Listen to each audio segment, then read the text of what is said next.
আচ্ছা, আজকে আরেকটা ম্যাথ নিয়ে চলে আসছি। এটাও উদ্বাসে চলে আসছিল একবার।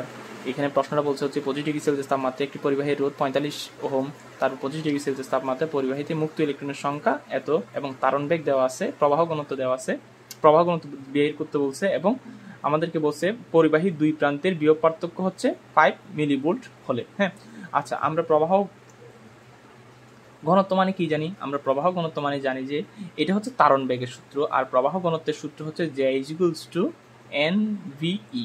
ঠিক আছে, এন হচ্ছে মুক্ত ইলেকট্রনের সংখ্যা, মুক্ত ইলেকট্রন যেটা দেওয়া আছে ওইটার সংখ্যা। ঠিক আছে, 45 ইন্টু 25 ইন্টু 10⁻21।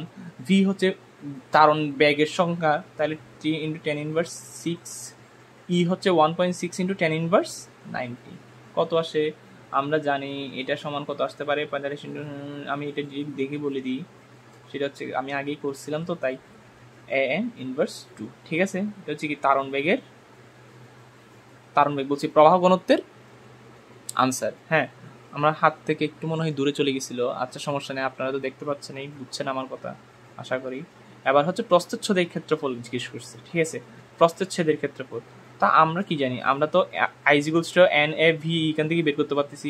I=NA/VE লিখলাম, তারপর হচ্ছে আমাদের তো এখানে আয়ের মানটা নাই। হ্যাঁ, এখানে বিভব পার্থক্য দেখা গেছে, তাইলে আমরা কি জানি? I=V/R, জানি কি জানি না? V=IR, I=V/R, V/R, তারপর n= হচ্ছে কি 25 ইন্টু 10⁻21।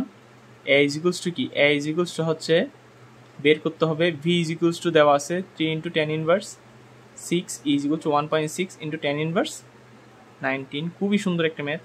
V= হচ্ছে 5 ইন্টু 10⁻3। এটা হচ্ছে মিলিভোল্টে দেওয়া আছে, আমি একটু তোমাদের জন্য ভোল্টে নিয়ে গেছি। ঠিক আছে, তারপর R= কত দেওয়া আছে? R= দেওয়া আছে 45 ওহম, তারপর 25 ইন্টু 10⁻21 ইন্টু 3 ইন্টু 10⁻6। এটা উদ্বাসের MCQ তে আসছিল।